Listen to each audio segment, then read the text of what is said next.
A very good morning to you all. Welcome to our clusters talk. Today we're focusing on sustainability and well-being, but looking in particular at the EU Strategic Foresight Report. Now, strategic is very straightforward. We all try to be strategic, but foresight is a little bit trickier.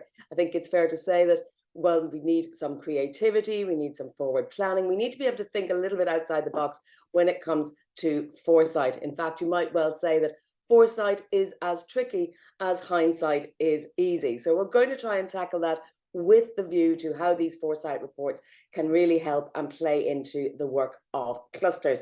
But before we get to that, let's have a look at the overall agenda for today. As always, we will start with the news from Nina, some announcements there about what's happening within the European Cluster Collaboration Platform. Then we'll hear a video from the Vice President of the European Commission in charge of the Foresight Reports, Maros Šefčovič, who will tell us a bit more about them. Then, to really build on that and give us the really strategic insight from these Foresight Reports, is Beata Koleka, who is the head of Foresight and Strategic Communication Unit in the Secretariat General in the European Commission. We will then go on to our panel debate. We've got some great speakers. I'll tell you more about them when the time comes. And as always, we want you to get involved, but we'll close again with the funding opportunities and the look ahead to what additional clusters talks are coming up in the few coming weeks. As always, the housekeeping rules are that we will use the Slido function to launch polls. This is relatively new, so please do take advantage of that. Give us your thoughts. It's a way to hear from you, the audience, what you think you want to know about your particular cluster, what you want from us as well. So we're kind of trying to make it more interactive, but naturally you can also use the standard Zoom functions, use the Q&A function to ask questions. Keep an eye on the chat. We'll be sharing all sorts of links in there, and also do say hello to us all. Tell us where you're joining from today. If you want to speak and speak to our panelists directly, that's absolutely fine. Just use the raise hand function and we'll give you the floor. You can turn on your microphone if you wish to just speak, or you can turn on your microphone and video if you want to let us all see your lovely face this Wednesday morning. And of course, if you do that, please note that the session is being recorded and that it will be published later on the platform website. So I think that's everything from me. It's all as we usually do on a Wednesday morning with the added Slido polls. So I'm going to hand over to Nina now to give us some news that I think will be good for everyone who is enjoying these clusters talks. Nina. Thank you, Jennifer, and good morning to everyone. Happy to be back now that September has started. And with that, we also have news from the EU Clusters Talks. We will do them between September and December, the rest of the year, every Wednesday morning, to share hot topics and latest updates. So please take a note in your calendars. We will not be every 2 weeks, but every week. And we will publish the upcoming sessions, as always, on the ECCP. So please register there and have a look at what we have in store. We have many events from the ECCP also for you in the upcoming months. One of them is the Clusters Meet Regions. We will have interesting events in many different countries, starting next week in Bulgaria, going to France, to Czech Republic, to Germany, to Romania, and to Poland. You have all the dates in the screen. So if you're interested in coming to discuss what role clusters play in the economic development of the regions and as drivers for the transition, and how clusters can collaborate with regional stakeholders, please come and register for the one that is of interest to you. And we will also discuss the outcomes of past Clusters Meet Regions and these topics that I've just mentioned in our in-person cluster talk that we will hold at the EU Regions Week in Brussels on the 12th of October. At 11:30, so this is an additional cluster talk in person. So if you want to come meet us, this is a great opportunity to come to Brussels to look at the great program of the EU Regions Week. They're very interesting sessions, and we will be one of them.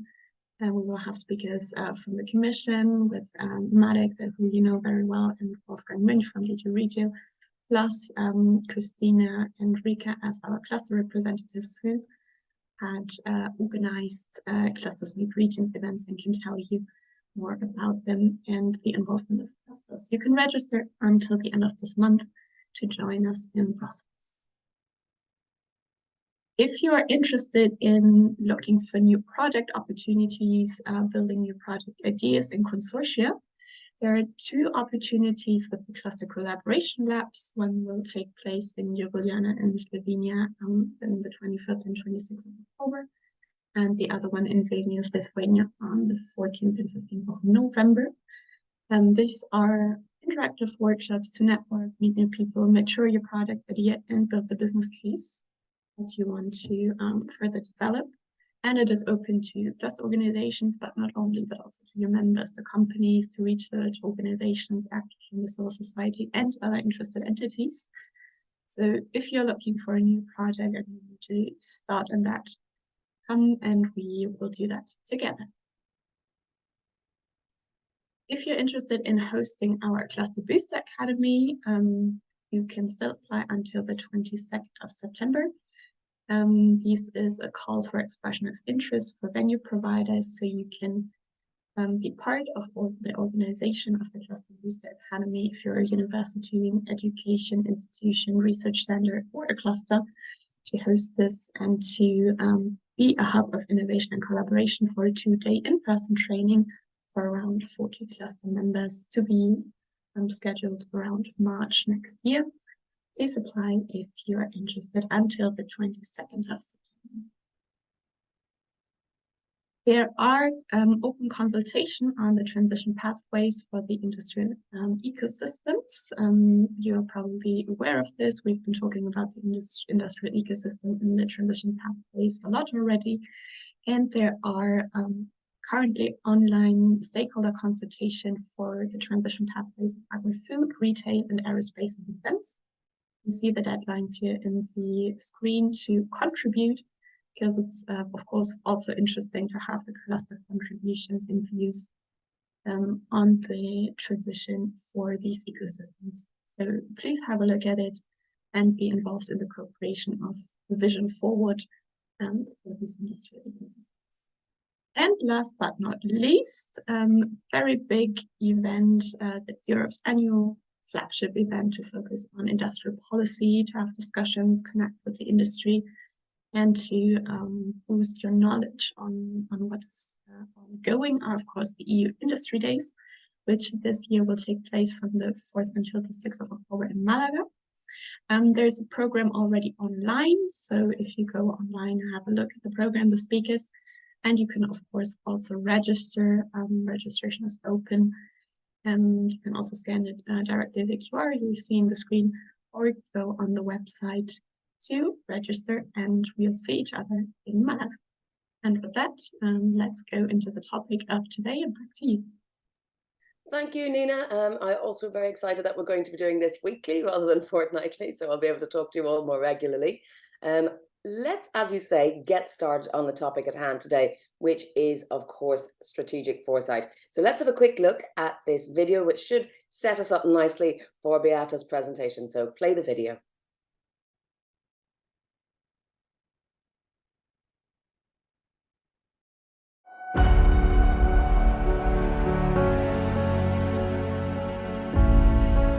The EU is committed to reaching climate neutrality by 2050. But the world is changing fast. Existing and future trends will have a big influence on our path toward the sustainable future. We are still recovering from the effects of COVID-19 pandemic, and yet Russia's brutal war of aggression against Ukraine has caused energy and food prices to spike in many parts of the world. As we see increased geopolitical turmoil and a reconfiguration of the world order, we hear a renewed call for a new economic model, focused on the well-being of people and respect for the environment. We want to put people at the heart of our green and digital transitions. We want our future to be sustainable and inclusive. This will help strengthen Europe's leadership in the world, our ability to stand on our own while building strong partnerships with others. This is what we call open strategic autonomy. This year, our Strategic Foresight Report focuses on sustainability and people's well-being, and how this will help reinforce our open strategic autonomy. We explore how we can go beyond GDP, or gross domestic product, when it comes to measuring our progress and prosperity. This means taking into account environmental and social factors to move towards an adjusted GDP. Our report goes on to make 10 concrete recommendations as to how we can make all this happen.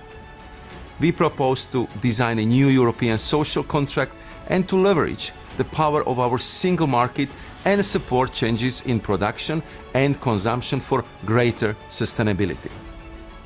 We also propose to move towards Europe of investment by attracting more private financing in support of strategic investment for transition, and to better anticipate and therefore be prepared for any future disaster or disruption. We want to complement civil protection with more civil prevention. These are just some ideas of how we can address today's challenges. By acting together, we can guide Europe's transition towards sustainability in a just and inclusive way so that we can all benefit from it.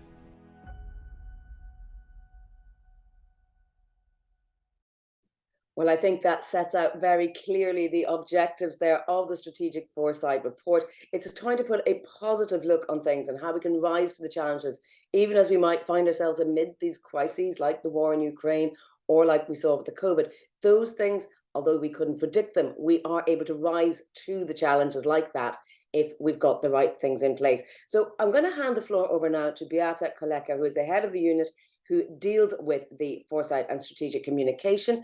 She's going to tell us a bit about how the reports are made, how they come about, what the actors are, and of course those 10 points, some of which will be more relevant to clusters than others, but we can focus in on those in the panel. So I'll let Beata give us the overall view. Please take it away. Good morning to everyone, and I would like first of all thank you for invitation to meet you in this cluster meeting. It's a pleasure to be here. I should perhaps start with explaining what is strategic foresight, what is behind those foresight reports.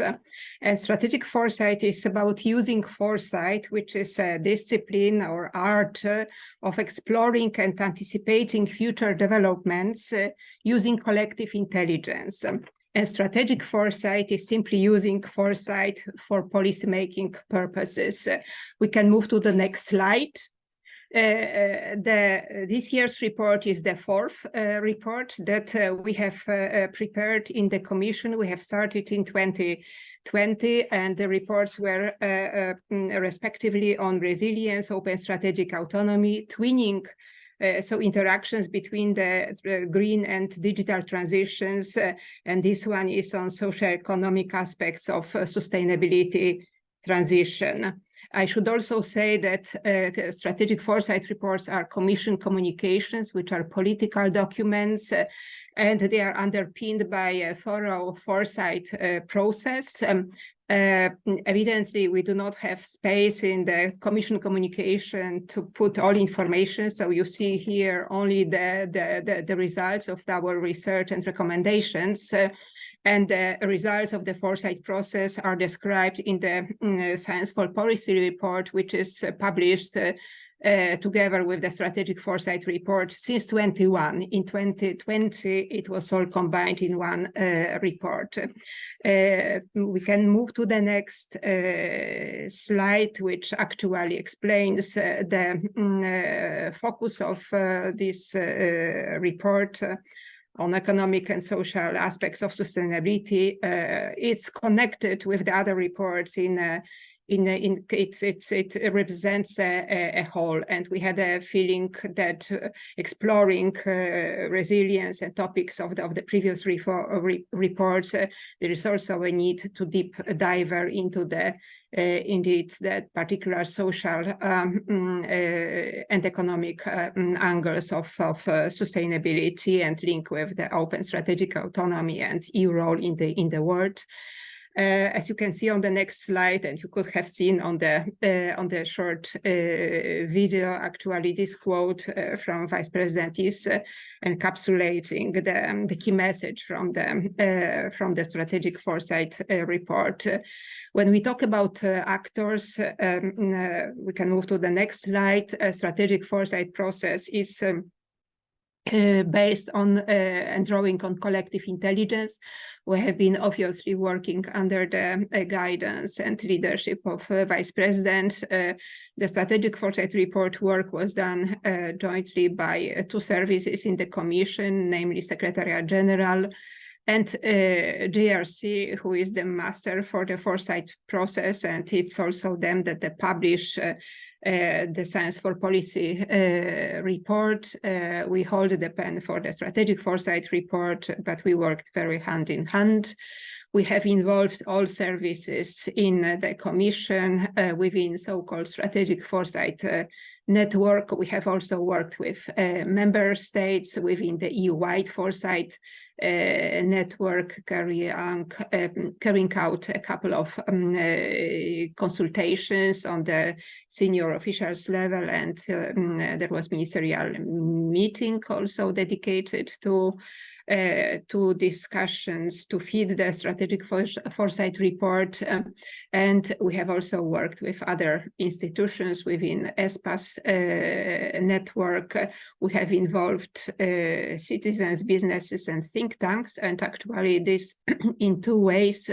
First of all, there was call for evidence, as we did also for the past reports on Have Your Say. So we have collected inputs from the wider audience of stakeholders in Europe, but also we benefited from offer of European Economic and Social Committee to organize hearings in ESC with think tanks and, for instance, Business Europe that have helped us to shape the report. We can move to the next slide. I will not go much into details. I just wanted to mark that part of the foresight process was developing of four scenarios, describing what sustainable Europe could look like in 2050, and this in different settings as regards social behavior, so competitive versus individualist, and policy mixes, supportive and or not supportive. And those scenarios have allowed us to look at intersections between the social, economic sustainability, and also draw conclusions as regards key challenges, which brings me to the next slide. They have been mentioned briefly by Vice President in the video. Let me go very quickly through them, starting from the rise of geopolitics. Indeed, in the last years, especially since the Russian invasion of Ukraine, but it was kind of a marking point. The process have started much earlier. We see increasing competition as compared to the era of cooperation. Like 10-20 years ago, the competition between US and China, or between the blocks, that evidently has impact not only on our supply chains, but also on the global cooperation and capacity to work together to address global challenges, including the transition challenge. Evidently, we cannot achieve our goals acting alone in Europe. The quest for net zero and well-being related challenges, this is a major challenge that is actually has been guiding our thinking throughout the whole process of preparation of the report, that is related to, for instance, ensuring EU leading role and competitive advantage in transition towards sustainability, the challenge of transition to the new sustainable economic model, etc. That we can go deeper, but we do not have much time. The next challenge is the pressure on ensuring sufficient funds. In the report, we quote the figures, according to the most recent estimates, there is a need, apart from what we already have on the table, of additional investments of a range of 620 billion or over this amount annually to meet the objectives of the Green Deal and Repower EU. Most of that will have to come from the private sector. On the other hand, there is also pressure on the budget and its role in the transitions. And for social aspects of the transitions as well, to make this process inclusive. We can move to the next slide. We have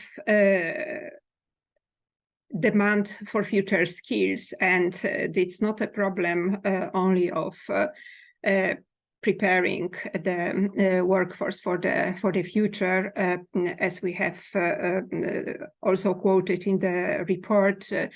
Today, 85% of companies sense lack of available skills, and we need to prepare the workforce so that they are equipped for skills that will be necessary tomorrow in 10, 20, and so years. This is a major challenge to achieve.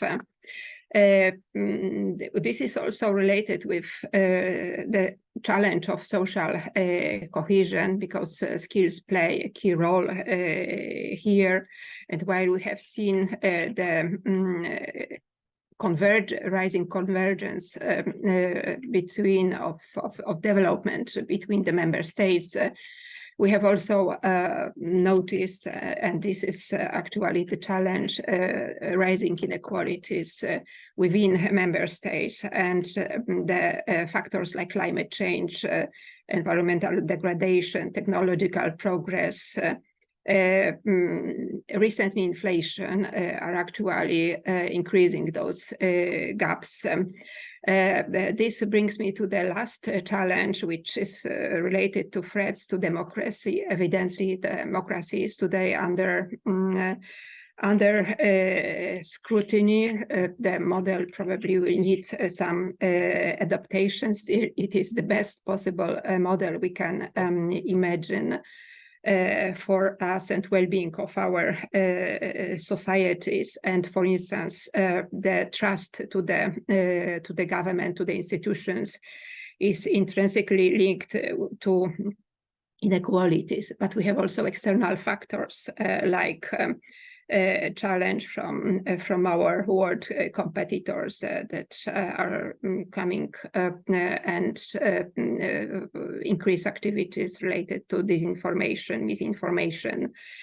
And there is also battle of narratives worldwide, including about the best model for people to live in. Unfortunately, here, as we have written in the previous reports, we see a recession of number of countries with democratic systems worldwide in the last decade. So we can move to the next slide, which is presenting the 10 recommendations that we have driven from Foresight analysis, and I will go one by one very briefly. There will be opportunity to discuss further during the discussion, and if where we are interested. I should start with the recommendation to adapt our social contract that we have today, and actually it's not even one, because in different member states we still have different models to the new realities of the future. And that's mainly about updating welfare policies following social investment approach over the whole life course, including adapting social protection for non-standard forms of employment. But it's also related to covering with better protection against climate-related risks, which might be difficult to address in a commercial insurance contract. So these are there are a couple of hints. We do not propose a model. We make a recommendation that there is a need to think about that. And for information, there is a reflection going on in the Commission on the new social contract, which is led by DG Employment. The objective is to ensure that the transition is just and inclusive, because evidently this will be decisive for success of the transition. The next recommendation is about leveraging the single market to champion a resilient net zero economy. And it's about ensuring open strategic autonomy, competitiveness of the European economy, ensuring our economic security. Here you find a couple of recommendations regarding, in principle, completing single market, which will be key to safeguard the future economic power of the EU, tackling and it's the recommendations about tackling barriers, ways to improve competitiveness, but also to incentivize transition to sustainable business models. We are recommending strengthening interlinkages between the EU internal and external policies.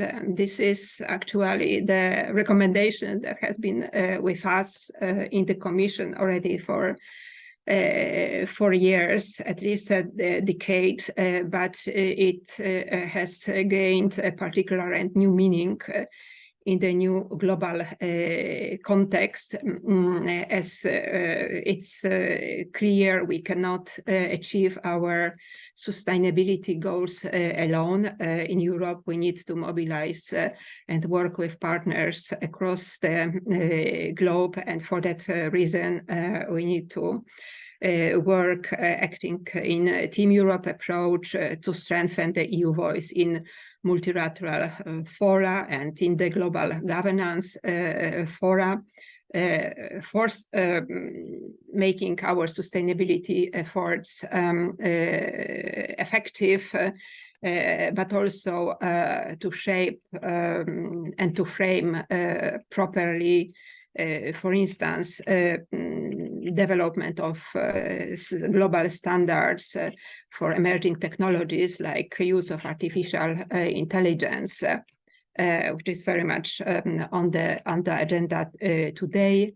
We also need to properly use the partnerships we have and our flagship program, Global Gateway, to help us mobilize this cooperation among our partners. The next recommendation is about supporting shifts in production and consumption towards sustainability.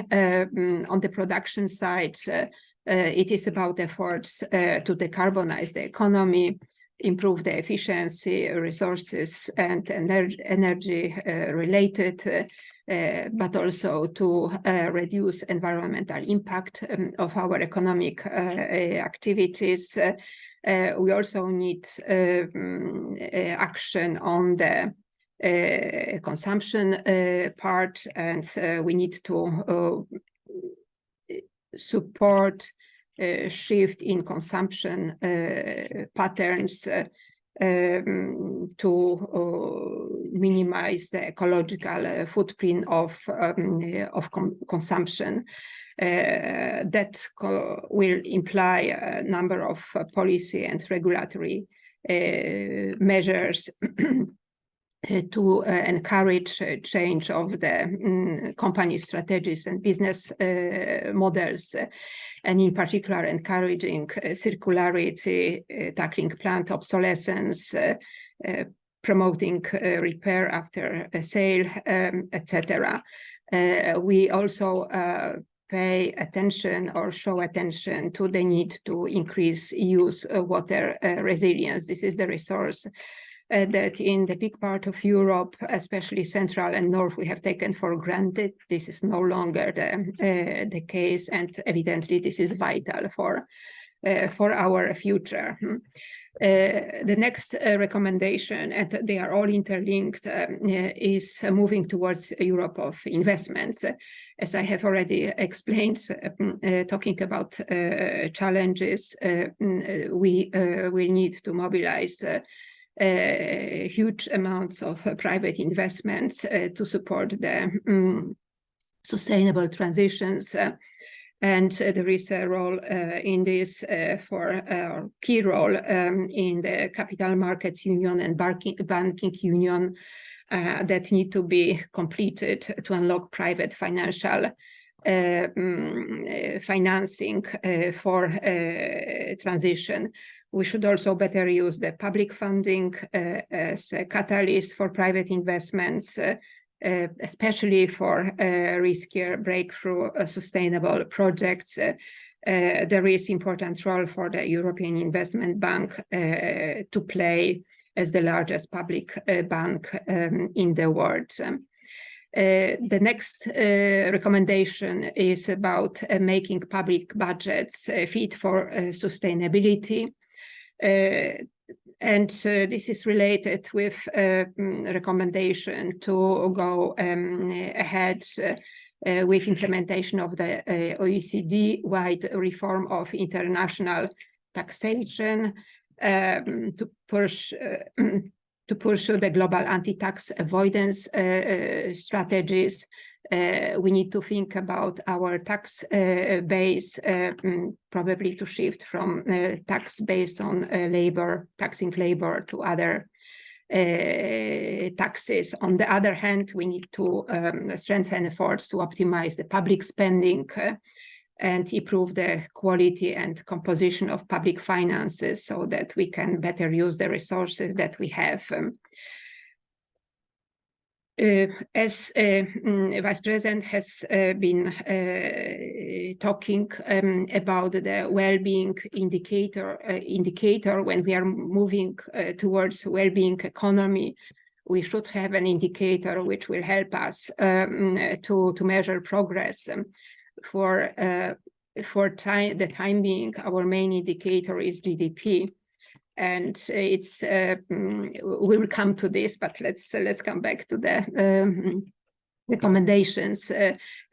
We recommend developing an indicator which will take into account other dimensions of sustainability related to social well-being, but also environmental impact. And I will explain the pilot that we are proposing in the Strategic Foresight Report. The next recommendation is about, behind the title, ensuring for everyone that everyone can successfully contribute to the sustainability transition. It is mainly about improving the skills and preparing the population, the workforce, so that they have the skills, and then they will have the skills that we will need in future. And these skills are evolving. 10 years from now, 20, they will be different than those that we have seen 10 years ago. So we need to better anticipate and ensure that our education institutions prepare the youth, but also offer the learning opportunities for those that we are aware or are already working to adapt their skills. And we also need to think about increasing how we can further increase labor market participation. That is in particular in the context of the demographic trends that we see across Europe. The next recommendation is about strengthening democracy, including by increasing citizens' agency, and actually citizens' engagement is the key in reviving of democracy. It is also linked with recommendations that came from the recent conference on the future of Europe. It is something that we in the European institutions, but also in the member states, need to pay attention to. And the last recommendation, as mentioned in the Vice President's video, is about reinforcing our toolbox range on preparedness and response and complementing the civil protection arrangements that we already have in place with civil prevention, so that we are better prepared to tackle and address future emergencies, whatever kind they can be. Let's move to the last slide, which is to give you a few words of explanation about the pilot on beyond GDP metrics that the Commission is working on. This is for the time being internal work that is led by our GRC colleagues. The idea is to assign monetary values to the relevant factors of well-being and use those to adjust GDP. And with that adjustment, we can cover different aspects of quality of life, like health, education, recreation, but also inequalities. We can cover this way cost of environmental damage. This is extremely difficult. And this graph shows the results of adjustment for health when we take the length of life expectancy as a proxy for health indicator. So you see that for 2040, this is comparison of European Union versus US, India, and China. The GDP adjusted for EU would be 15% higher than the traditionally counted for US. It would be 12%. For China, incredibly, almost 12% as well. Unfortunately for India, where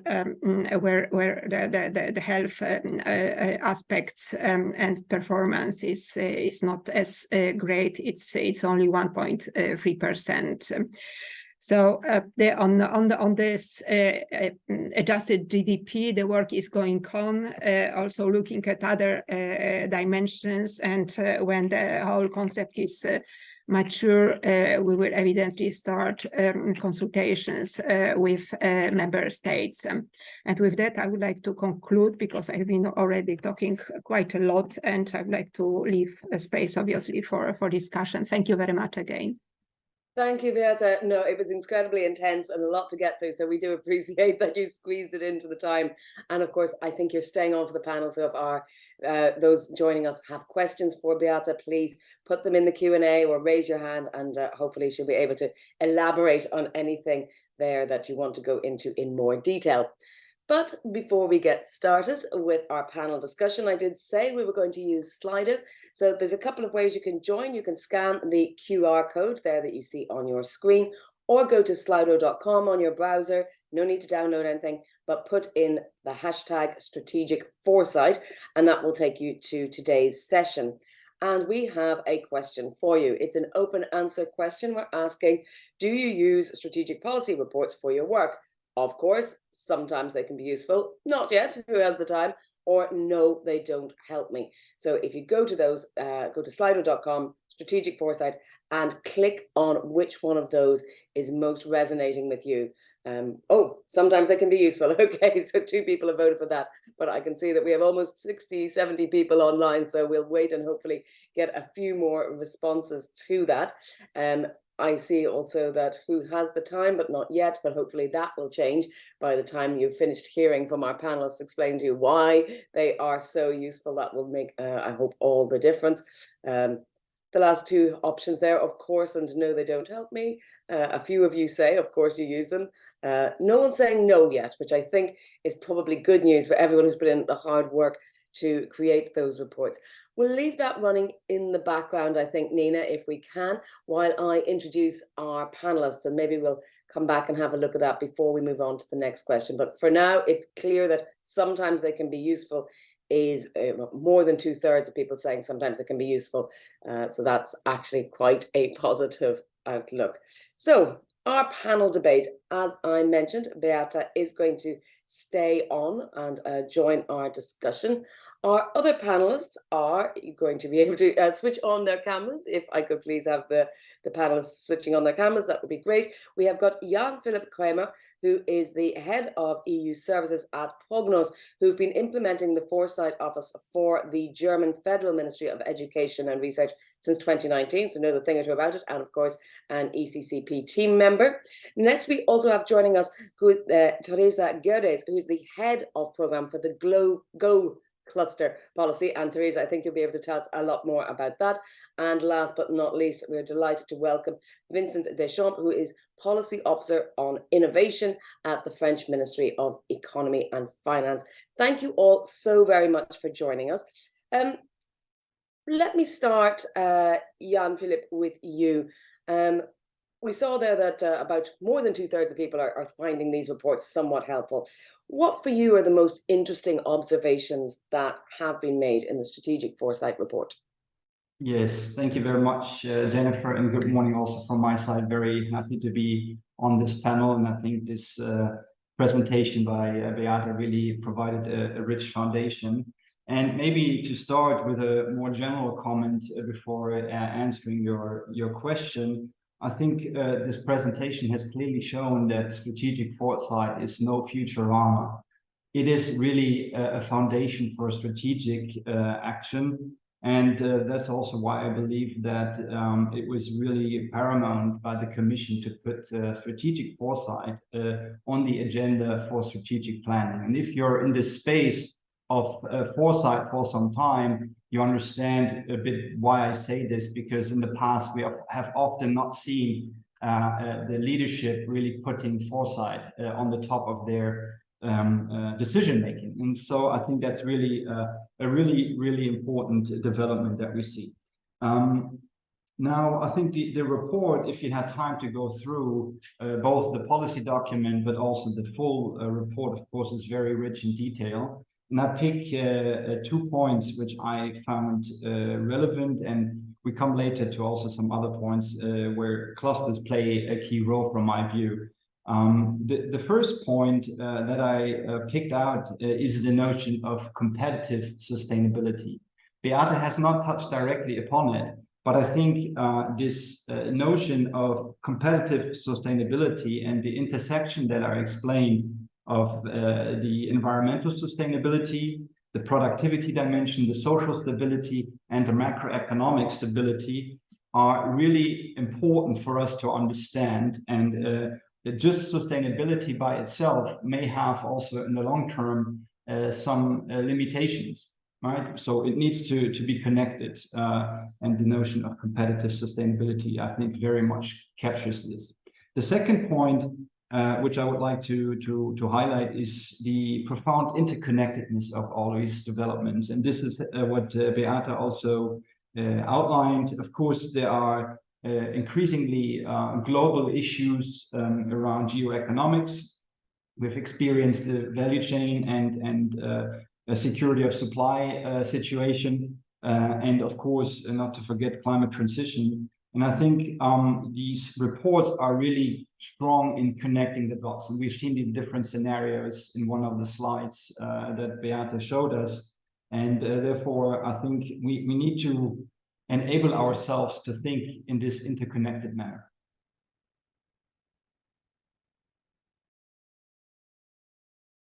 Thank you. Sorry, my own fault. I unmute myself.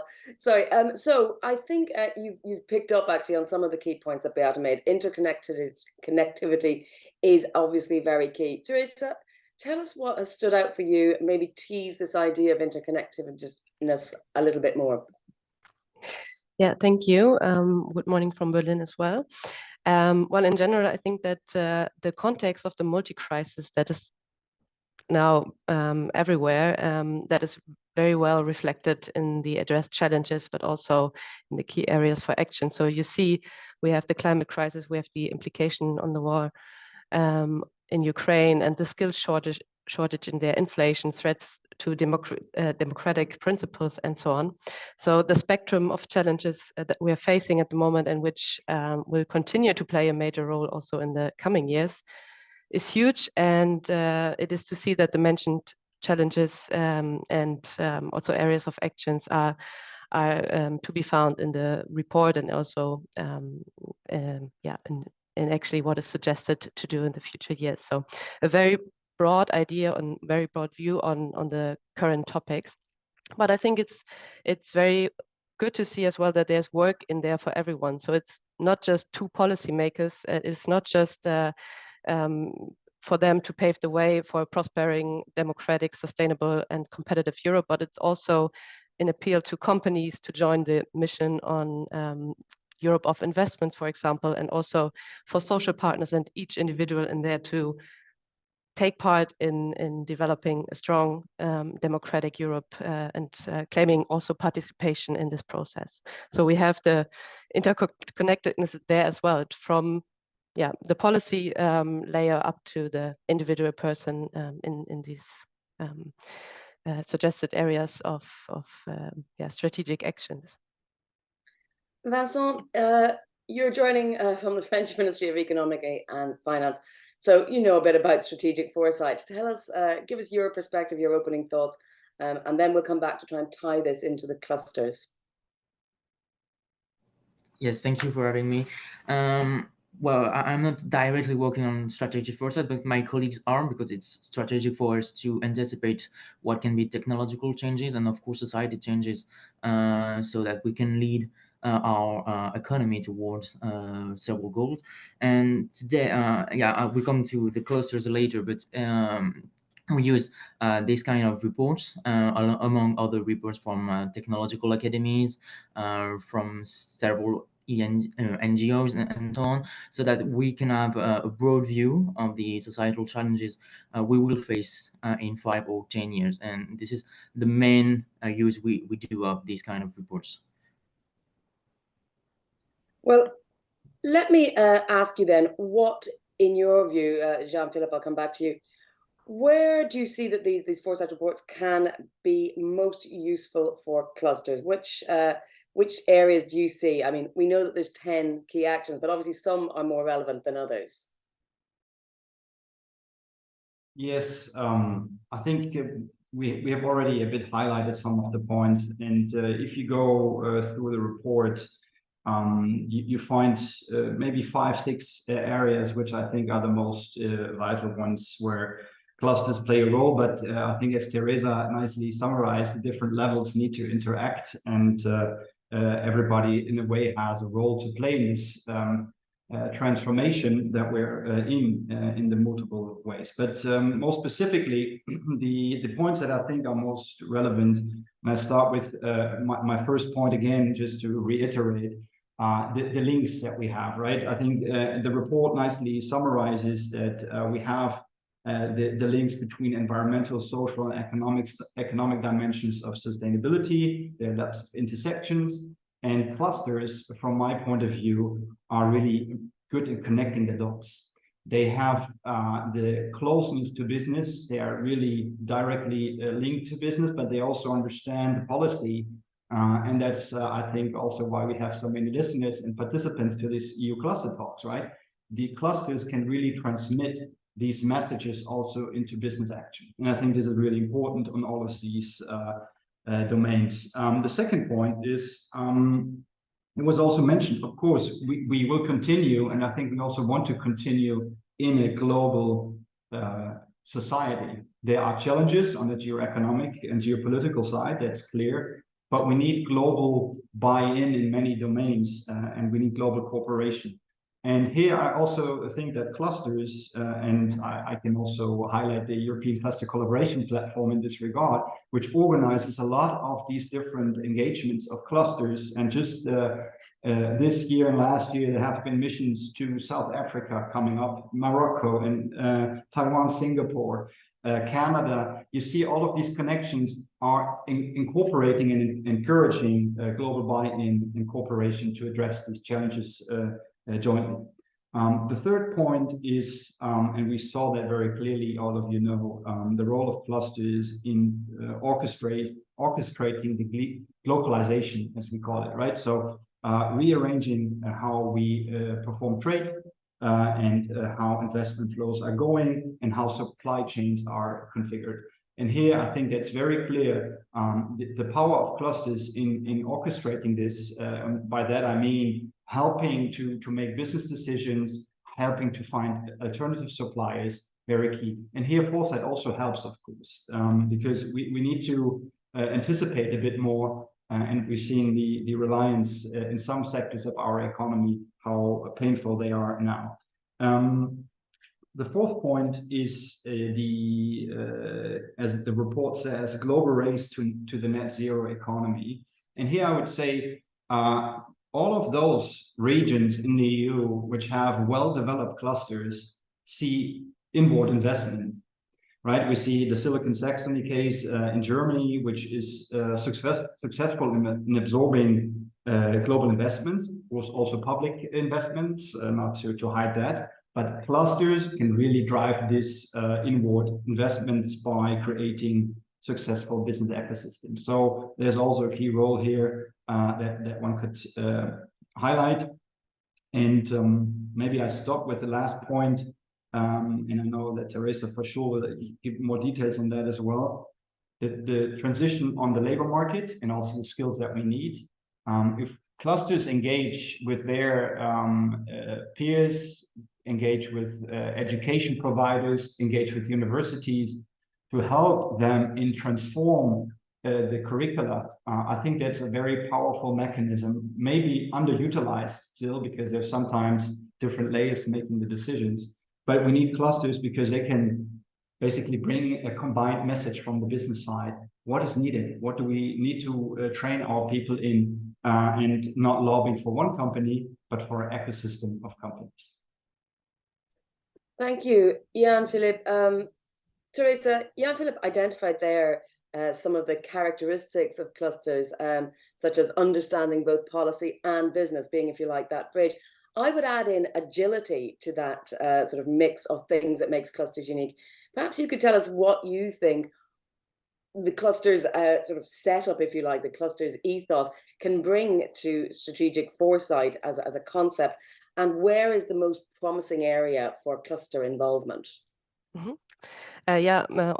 First of all, I totally agree with Jan's points. I think those are the main areas that are striking for clusters to be involved.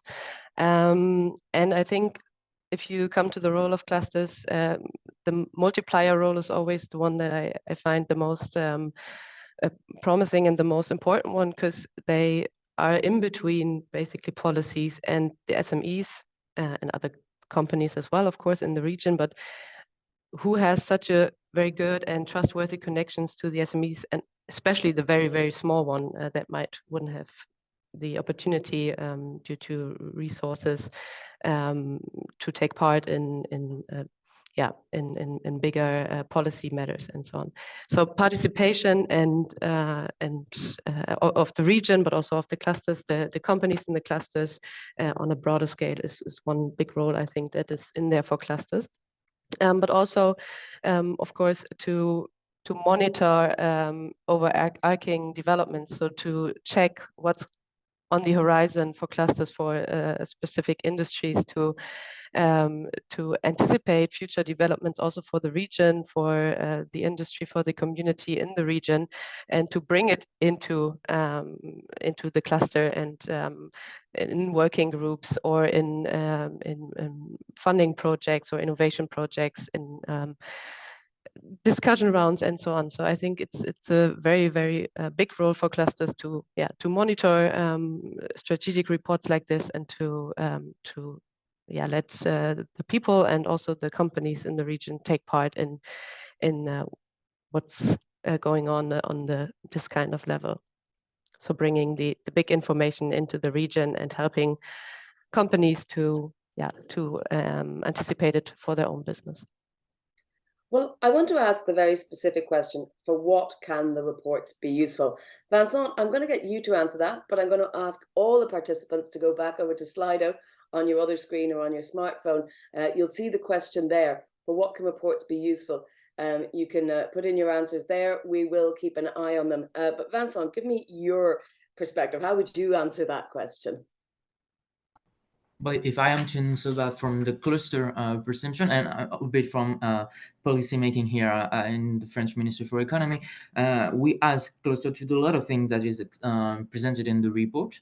For instance, Jan Philippe was talking about the skill for tomorrow jobs and the importance of training, and we ask the clusters to map existing training and what are the needs of SMEs and big companies for let's say the jobs in 5 or 10 years, and we are asking them to be that bridge between training, universities, and large companies, but also SMEs, because cluster work a lot with small companies, and they are somehow the speaker for all the EDSMEs in the region. So this is very important for us. We also ask the cluster to be the leverage for private funding. We talked about it a bit earlier, but with the the pressure on public funding that will come in for the coming years, we will need more private funding. And in France, we have what we call competitiveness clusters, and we specifically ask them to be a leverage for on private funding. And last year we calculated that for each euro we spend on this policy, the company, the cluster are working with, spend 3 more euros, and this is quite exceptional. To develop research and development and innovation. And I think that clusters should realize that they are not any kind of policy. This is not a financial incentive. This is a tool for companies, by companies, and they can be of great advice to SMEs. And maybe this is the main point. The cluster should really be this bridge between broad and sometimes quite philosophical views we can see in these reports, and what is the reality for SMEs working on economic and strategic autonomy for Europe. How can this be translated into real and economic views, which is of interest, of course, for our enterprises, from one big company to a lot of small companies. Well, thank you. I'm seeing that obviously this question has touched a nerve. There's so many different responses coming in. I think perhaps I would group them into 2 or 3 areas. So I think sort of informed decisions, statistics, justification, sharing an information source and sharing knowledge. That's all about getting concrete evidence, as it was. And then I'm seeing things like improve vision, entrepreneurship, innovation. And I think that's a little bit more of an outlook view. And then there's perhaps the more concrete things like building business models, setting up development plans, so setting up better policies. So those are kind of a little bit more strategic. So I think it probably falls into those 3 big areas, although people are using different words. So it's about evidence-driven policymaking, then it's about inspiration, and then it's about concrete measures. Beata, perhaps I could bring you in here now as well. What were your thoughts on this and what you've heard so far? Well, first of all, thank you for the opportunity to be part of this exchange. For me, this is striking, but also very much encouraging to see what we now see on the screen, how the foresight reports can be useful, and I hope that they are useful for clusters and for the businesses. I should have explained that the primary objective of the report is to inform the policies of the European Union on the EU level, but also in the member states, because obviously we cannot succeed in with EU level policies if there is no buy-in and similar thinking in the member states. These are the primary audiences, but we are happy that they can be helpful for businesses, for the regional authorities and other players which actually have a stake in the EU policies. I should also like to say that, of course, the reports are prepared within a specific timeline, and we have limited length of those reports, so we cannot write about everything. But there can be also a risk that well, we pay attention to some aspects and maybe not look closely enough at the others. So the objective of the report is also to invite debate and discussion on those topics. It should not be like casted in stone, but it's rather basis for further discussions and discussions that we actually have with the Council, with the European Parliament, with other institutions. This discussion actually that is invited by the reports has, I would say, even higher value added than the report itself, because it's just the basis. And I'm happy to see that you find also this report useful for the businesses and for clusters. Thank you, Beata. As I said at the very beginning, hindsight is easy. Foresight is an awful lot more difficult. But I think, as you mentioned, member states, now is a good time to bring in a couple of questions that I'm seeing coming up in the chat. Pablo Caballero is asking, do you believe Europe can tackle the rising challenges we face without being crystal clear about the interests of different countries, the different member states? The narrative shouldn't opaque the identification of real menaces.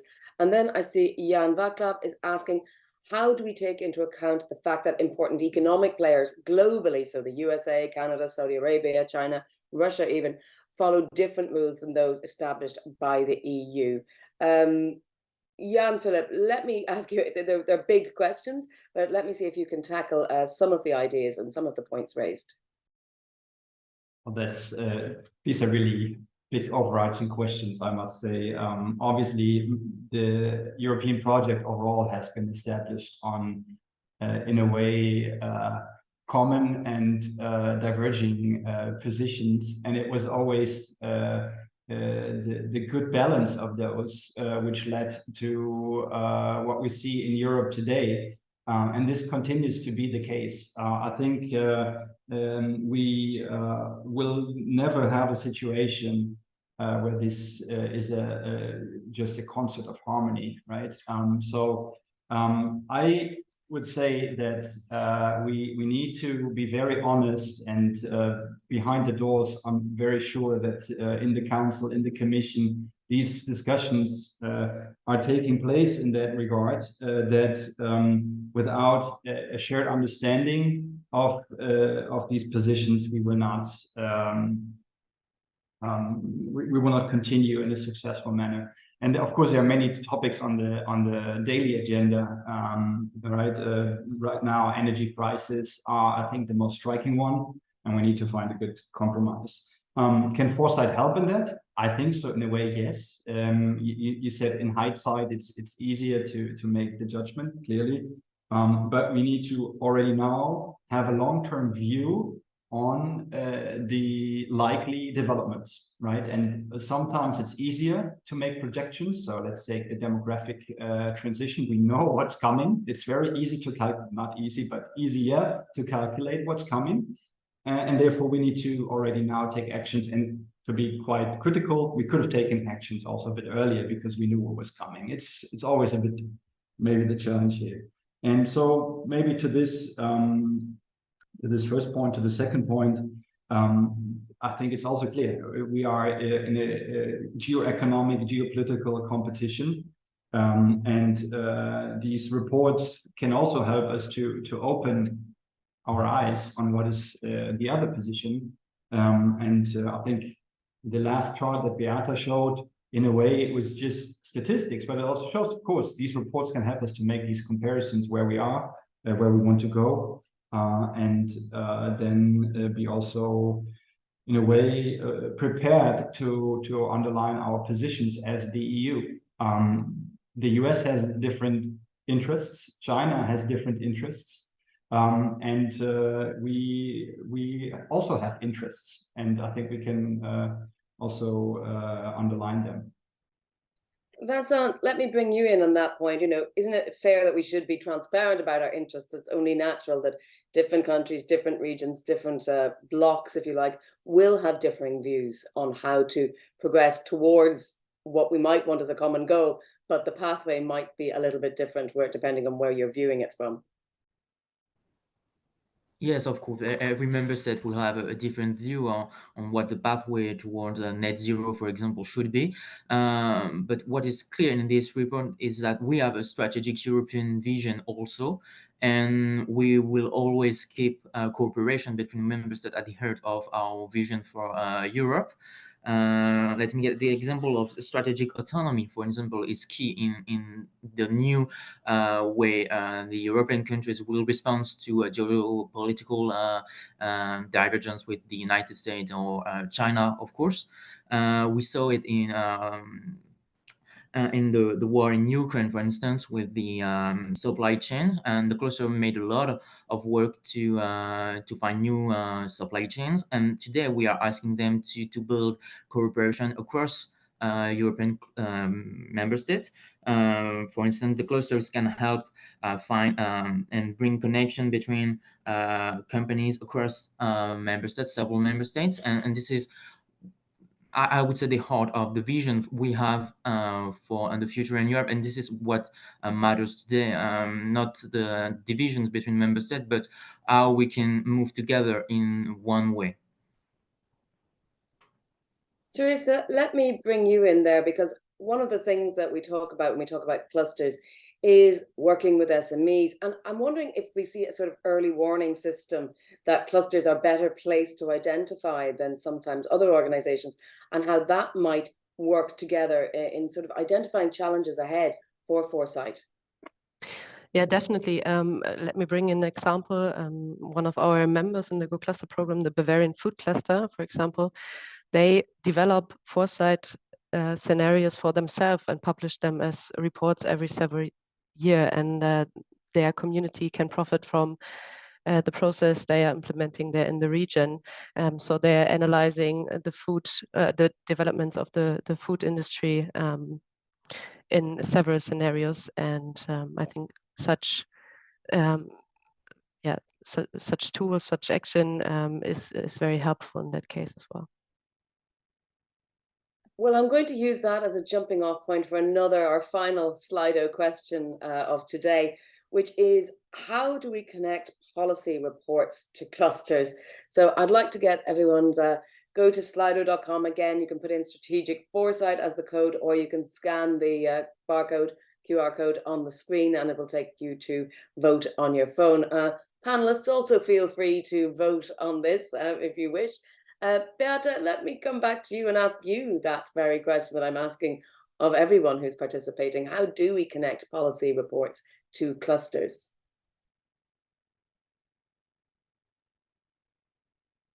Well, that is a very good question.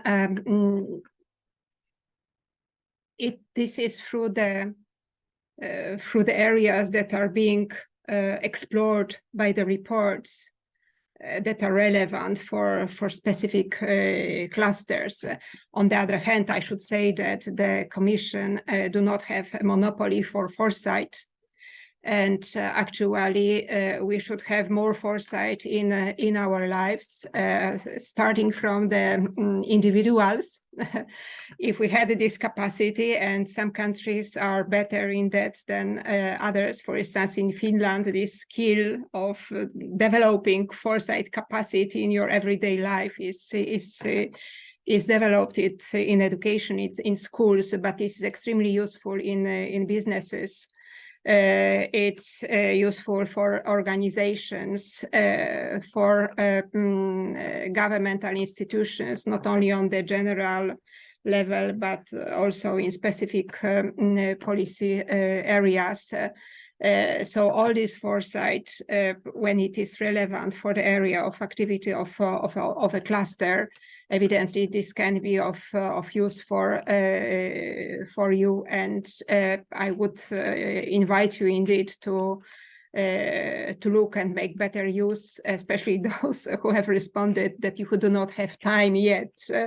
I think we need to find time. We are all struggling with busy agendas for strategic planning and strategic thinking, and actually strategic foresight and foresight is part of strategic planning for all organizations, including businesses. So please find some time to make use of it, and don't always take it at face value. Use it for as a basis for your own reflection, and make good use of it, what is available for your own purposes. Well, I see a lot of what you said is reflected here in this word cloud of people saying making business opportunities. But I do see, Teresa, funding is coming up more than once. It's there through funding, investment priorities, funding opportunities. I mean, is that always going to be a sticking point that you know, really we could all do with more resources?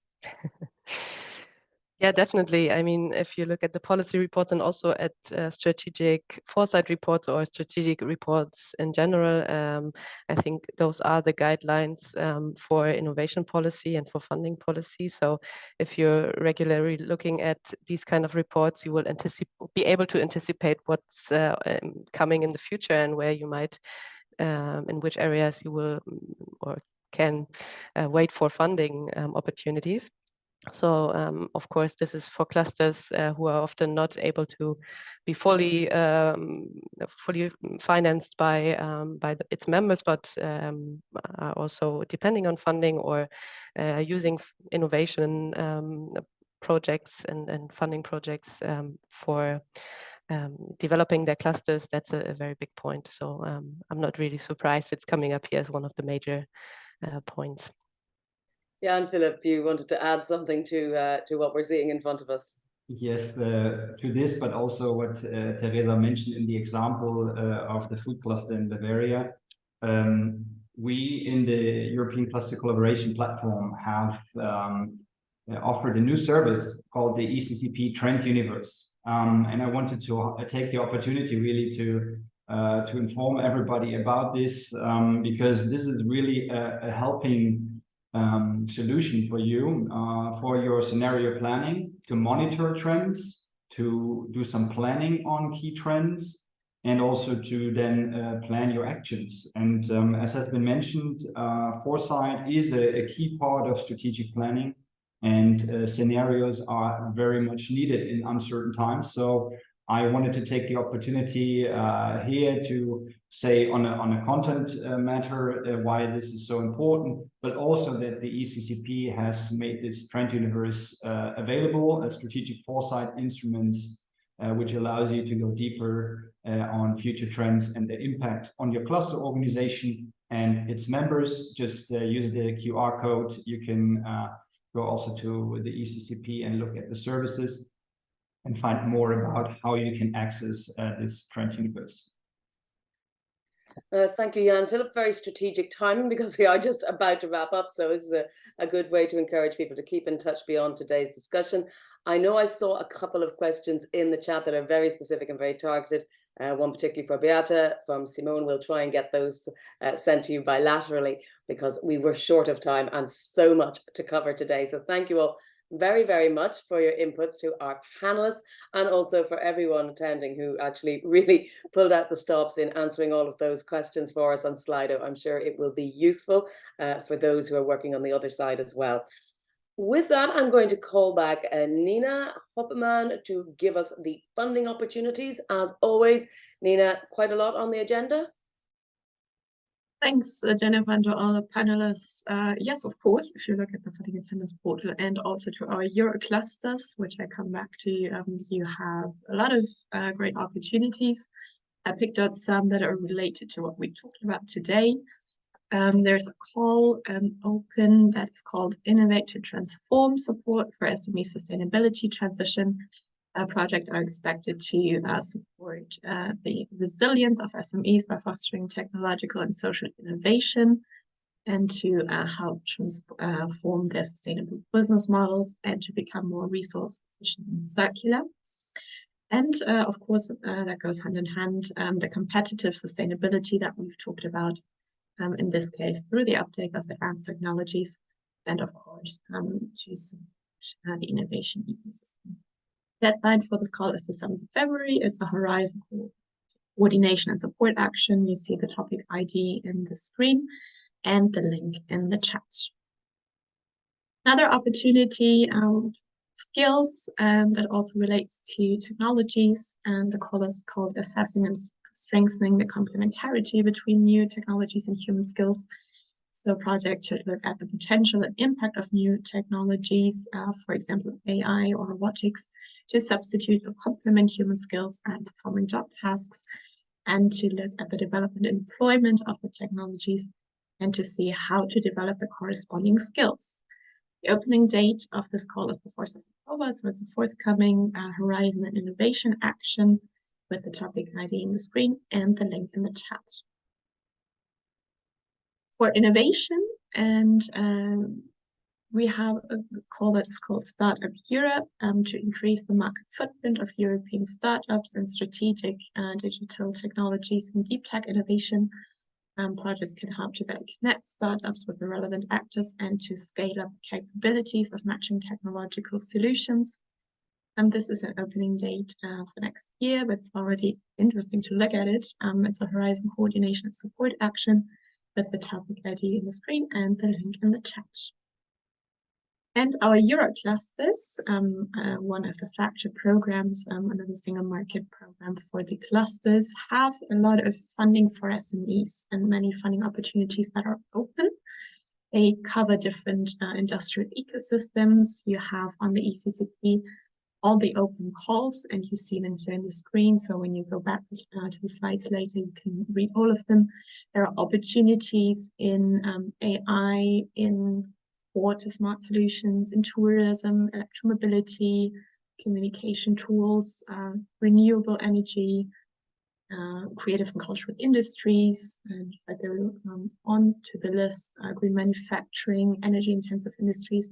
So a lot of funding opportunities, either for innovation projects, for transferring technologies, or for internationalization or training, that are made available by the Euro clusters to SMEs. So you can find all the open calls from the Euro clusters from the ECCP. Click on the link in the chat. And with that, the final words back to you, Jennifer. Yes, as always, plenty to look out for. And I'm also going to remind everyone to register for the next talks, which, as you can see, are happening weekly now. 13th of September is Innovation Procurement, 20th of September, EU Funding Programmes 1, and 27th of September, EU Funding Programmes 2. And then finally, there's a special invitation to the in-person EU Clusters talk. That's happening on the 12th of October at the Square here in Brussels, where I'm based. I'll be hosting that. That's as part of the European Week of Regions and Cities. So please come. It'd be great to put some faces to the names that we see regularly joining us, and also to have a chance to meet in person. So that's happening. There's a 3-day event. I'm one of the hosts of that. So please do come along and register for your special EU Clusters bit of the European Week of Regions and Cities. It promises to be really, really interesting. If you've seen the programme, go and check it out. That's it for now. Don't forget, as always, to register on the European Cluster Collaboration Platform, the European Online Hub for Industry Clusters. Scan the QR code or go to clustercollaboration.eu, and have a great week. We'll be talking to you very soon.